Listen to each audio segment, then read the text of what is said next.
Welcome to Bandit's Keep. I'm Daniel.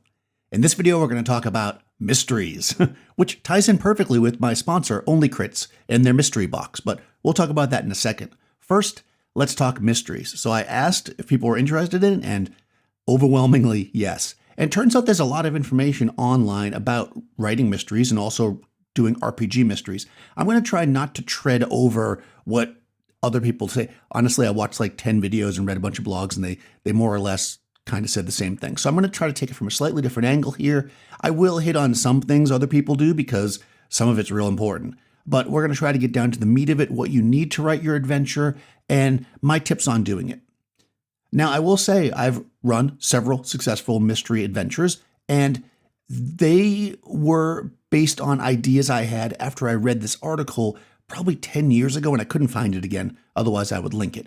And they were talking about writing mysteries. I had become involved in reading mysteries, I should say, because I picked up a Raymond Chandler like anthology, and I had never read any of that stuff. And boy, those are great. But anyways, there was like essays in it, and it got me kind of deep diving into it. And one of the big pieces of advice that seemed to be in there is start at the end. That is to say, I mean, obviously, you're going to start and say, all right, this person has been murdered or this thing's been stolen, but actually envision that scene. Even if that scene doesn't take place, in the case of the thing, in the actual novel, in your head it should take place. So same in the RPG. When you are planning to do a mystery, let's say we'll do a murder mystery, because I think you want the crime to be significant if player characters are getting involved. What we want to do is think, what happened? Who killed who? And why? With that in mind, we can say, what actually happened? What was the situation that caused the murder? Was it something that was planned? Was it spontaneous? Was it a mistake? Then think to ourselves, because we've created these two characters in our head, the person that's being murdered and the murderer, what would the murderer then do? Are they cold and calculating and they try to cover up? Are they scared and they run away? Does somebody break up the scene? Because when did it happen? What's going on around this thing, right? We're thinking of the scene in our head. This thing's taking place. And then when we get maybe the 10 minutes out, maybe an hour out from what happened, roll back in your head and say, all right, we decided that this was a spontaneous thing where it was an argument and somebody got out of hand, somebody slipped and fell, whatever it was. And the person was scared. They were like, look around. Maybe they weren't supposed to be there. Who knows? And they run. So now we're looking at somebody who is scared. So they're likely going to have left something. They may have left footprints. They may have left a piece of clothing or something might have been torn, right? These are the kind of things that we can find there. If they're more calculating, right, then maybe it's too clean. So once we have what happened and what could go wrong, what we next need to do is think about everybody that could possibly be involved. And this is where we're going to have we'll call them, for lack of a better word, suspects. So we're going to make our list. Now, one technique that detective stories use oftentimes is to keep the location kind of small, right? If the murder happens in a big city and nobody saw it and there's nobody around, and I mean, it's going to take forever to figure anything out, right? Without using magic and things, which we'll talk about at the end. So what we want to do is put this in a pretty enclosed location where, at least on the surface, it appears that there could only be maybe a half dozen, maybe 10 people that could possibly have done it. Now, these suspects, as it would be, or people, maybe they won't be suspects at all, should be introduced as early as possible into the adventure. You want the player characters to know what's around them. What we're giving them here is a bunch of information, and we're giving them, much like every adventure, we're giving them choices, right? It's almost like you walk into a dungeon and there's 4 doors to open. You want to give them all 4 doors at once. You don't want your dungeon to be one door, then they go to the next door, the next door. The breadcrumb thing is no good because, first of all, they'll feel like they'll be led along, and it's harder to build it up that way. Not to say they shouldn't find things that lead them from location to location. That can be important, but we don't want it to be a straight up linear, right, path. We want them to pick up things here, pick up things there, that eventually they can put together. And the early clues they find may not make any sense really, but they should definitely be recognized as clues. All right, this special Black Friday edition of Bandits Keep is sponsored by Only Crits. As I said, they've got a great deal going on for this weekend. If you get a mystery box, which by the way is already discounted 40%, you're going to get an additional 35% off your first box. So the mystery box is kind of like a subscription dice service. You can do it for 1 month, 2 months, forever if you really love dice, but it's definitely worth checking out. Obviously, I've talked about Only Crits a bunch before. They've got some free adventures too going on their website and all kinds of other sales which you can check out. So Mystery Box 35 gets you the extra 35% off the mystery box, and the link below will send you right to their website. Check them out. Okay, so here's one place I'm going to go over something that every video I watched goes over, which is a great article, blog post by the Alexandrian, 3 clues. If you've heard anybody talk about the 3 clue thing, that was from this blog post. I will link it below. I'm not going to go through the whole thing, but the idea of the post is that leave a lot of clues. I mean, in their case, they say 3, but basically, if the party needs to know it happened at the woodshed, there should be at least 3 clues that send you to the woodshed, because if there's not, then likely people will miss them. The idea here is we want as many clues as possible, and those clues, again, should be obviously clues. That is to say, if you're in a tavern and there's a lot of empty glasses on the table, but one of them has a fingerprint, that's not a clue they're going to find because there's lots of cups everywhere. Why would they search every cup? Maybe in a modern detective show, but not in a cool RPG mystery, right? What you want is the one odd thing, the thing that's out of place. Why is this here? That's the clue. The clue is the half-burnt piece of paper in the fireplace, right? That's a clue because you see there's a piece of paper in there. Normally, if you're lighting a fire, people might use paper to start the fire, but you're usually not throwing it on as you go, right? Which means that if the paper's only half burnt, it went in there later on in the fire, which means it's out of place. And make sure these things are obvious, right? One way you can do this is you can actually have some pre-established clues that exist. So for instance, in the Adventure of the Assassin's Knot, that is a pretty decent module, when I ran that, I actually had some people, contacts, if you will, in town that kind of just knew some of the initial clues. So they were like, well, this is what happened. This person was murdered in this way, and this is what we've found so far. The window was smashed, the bed didn't look like it had been slept in. I can't remember the exact clues.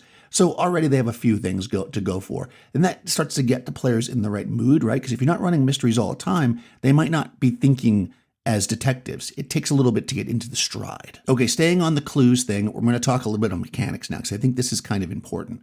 So there's been lots of ink spilled, as I say, and videos made on this stuff, so I'm not going to spend a lot of time on it, but don't worry about spells and things. First of all, I'm not sure that I would run a straight up murder mystery with a high level party that would have access to all kinds of spells. Unless the enemy was a very high level magic person that had access to spells, right? I mean, that's just how you would do it. An anti-magic thing would block the thing, that's how you do that kind of stuff. If you're running it on low level, don't worry about it. They're not going to have those spells. But remember the idea of the unreliable witness. This is where things are interesting. If you've got a druid that can speak with animals, and they ask all the birds if anybody came running out of the place, sure, but how much does a bird really know to differentiate between different people, right? I mean, you're not going to get that much from the bird. Let them be clever, let them use their skills, but again, you don't have to be like, oh yeah, the bird tells you it's the Duke. I mean, how would the bird know who the Duke is, right? It's just not reasonable. If they do a speak with dead, try to arrange your murder in a way that the person doesn't necessarily know who killed them, right? Or what happened. Maybe they only remember part of it, just like anybody. Think about it. If you have a traumatic event, like if you're in a car accident, so this would be a common thing, you might not remember the exact moments that led to the accident, right? You probably remember a little bit before, maybe right at the impact, but you don't exactly remember everything. So they might say, I was in the garden with my fiance and suddenly, and then all of a sudden the fiance is a suspect, right? But maybe there was something else happened and they didn't see it, right? So you can do these kind of things, but be careful of the red herring, as it should be. Don't try to just send them off in random directions. Let them use their skills, but just remember that not everybody knows everything. So one thing I saw repeated over and over again, not on the YouTube videos, interestingly enough, but on people talking about writing detective stories, is that the solution needs to be reasonable. So that is to say, if it's some kind of really outlandish, weird thing, that's not going to be ideal. Now, there are some like super sleuths that will be able to figure things out in a detective story. So, that could be like, oh, that was very clever. But unless your party just happens to know these things, they're not going to solve those. So I personally, probably get some shade here, would not look at like Sherlock Holmes. I think Sherlock Holmes is the worst example of a mystery type to use for an adventuring party. Because Holmes seems to always know these oddball facts that nobody would know unless you're going to feed those to a player character. So if you're going to write an adventure like that, then you've got to feed them that. So I'll give a quick example. It's funny, we're going to talk about it. So and this is spoiler. So there's a Sherlock Holmes adventure where it's the story rather, where it's called something like the Redhead League or something. And basically this guy he's got red hair and they want to hire somebody who has red hair to copy an encyclopedia, right? So they have this guy every day for like 4 hours a day to get paid an outrageous amount, leave his shop and go to this place and write this. And the story starts when he shows up one day and they're not there anymore. And through very specific deductions, which your player characters would never get, Holmes figures it out, right?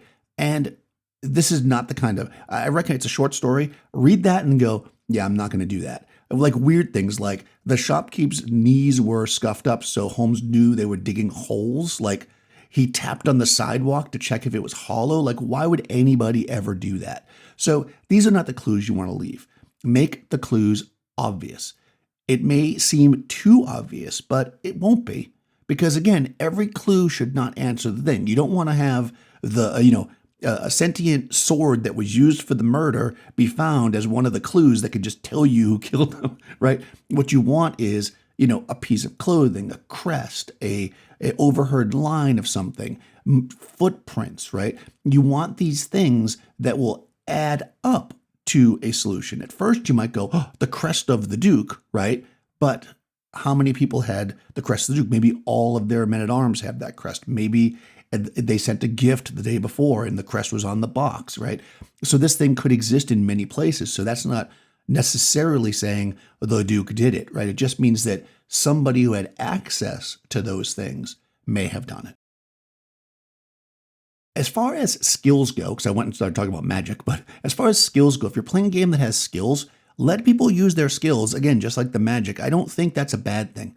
But like all the advice you'll get, or most of it anyways, don't lock the only clue behind a skill check. I would probably shift my skill checks to giving them a amount of a clue. That is to say, let them find the piece of paper. So you don't need a perception or search check to find the piece of paper, but maybe it's burnt so bad that you'll need some kind of language check to be able to get much out of it beyond a basic amount. I was running actually, it was a very old adventure, and this wasn't a mystery, but it was great because they had this kind of, these words written in an ancient language, and some of the words were removed, and what you read to the party was the thing missing the letters. So that's basically like a clue. But it says in it, if a read languages spell is used, you'll see the rest of the letters. So you have multiple options, right? The player characters can see this half-written thing and figure it out, or they can use a skill and overcome it. And again, if the clue isn't the answer, it doesn't matter if they did that. They used that resource to solve that problem, and that's fine. As far as interviewing and interacting with NPCs, this is important. What we want to do, and I've talked about this a lot before, we want to play up on very basic tropes and make things really obvious, right? If somebody's very stern, if somebody's giggly, if somebody's shy, this is where we want to use that. I've talked about don't give every NPC in town all these traits. Here you do. Your 10 suspects should all have traits that work for them. And what you can do is use those as signals to help the players decipher things. So if somebody is always very bold and then a piece of evidence is found and that bold person starts being less bold, right? The players might be like, okay, hold on, what's going on here? And they might lean in that direction. So be careful not to do that as a red herring, but you can use personalities to allow the players to do it. Because here's my kind of philosophy on this whole thing. I think that if you're running a mystery and the players want to play a mystery, you just throw it at them and they don't have any interest. They want to solve it. They want to try to solve it. So again, make it reasonable for them to be able to. Make it a little bit tricky, right? Because you want them to have a nice reveal moment. But don't just let them roll dice, because I think that's really a thing, right? So play the NPCs. This is a role play / investigative type scenario. This is where we want to dig into that. So this is where you get to show your chops. But be fair. If somebody knows something and it's reasonable for them to say it, then they should. Don't be like, oh no, they just solved the mystery in the first 5 minutes. You gotta be straight. Because I will tell you that in the various mysteries I've played, usually they come up with the answer pretty quickly, but they don't say, yeah, this is our final choice or whatever they say on that show. They kind of go, oh, was it the butler? And then people are like, yeah, it might be the butler. And somebody else would be like, oh, but what about the maid? And then they shift that way. And there you go. They said the butler early on. They still might think it could be the butler, but they're not locked in on it. So don't break your straight man face, as it would be. Just kind of roll with it until they make their final reveal. Now, as far as clues go, what I like to do is, obviously, like I say, I do 3 or 4 clues or whatever. And what you want to also have is what I call floating clues. These can be, or they can be called revelations. These can be things that can move around and you can place them where they need to be depending on where things are going. This can help you kind of get on track when things get slow. It's kind of like, I'm pretty sure it was Raymond Chandler that said that if the story gets stuck, just have somebody walk in with a gun, right? This is what it is. So if you know up front that the maid knew that the princess was having an affair with the bard that lives in town or whatever, they may not say that. They won't just blurt it out when the players first talk to the maid for many reasons. One, because they want to keep the secrecy of the princess. There's all kinds of reasons why they wouldn't say it unless they were asked. Now, of course, again, if they're asked, they might say it. But at some point, if the player characters are getting really far off course, they could get a little note to meet the maid, or she, something like that, or she could whisper a secret to them. So you can do these things. You can have these clues come to moving clues. And when I say, I guess, floating and moving clues, I mean their people are the clues. They have information that they don't just share. Let's say when you're in that first meeting, it's like, does anybody know anything? The maid doesn't go, oh, well, I know she was having an affair, because even if there was a lute string, left at the scene, she doesn't know that. And again, it would bring a bad light maybe on the princess. So she's not going to say that up front, definitely not in public. So you can definitely do these floating clues. Not to say you hold people's hands, but keep these things kind of in your back pocket. I tend to write them down ahead of time because I don't want to feel like I'm like, oh, they're going too slow, let me give them something. I have these things. If they're reasonable, I'll drop them in. Especially if it's something that can solidify something that the players already are moving towards. Okay, all that being said, I'm going to say something that I didn't see anybody else say in an RPG one. In fact, I've seen the opposite said, so maybe this is controversial. If the player characters cannot figure it out, that is fine.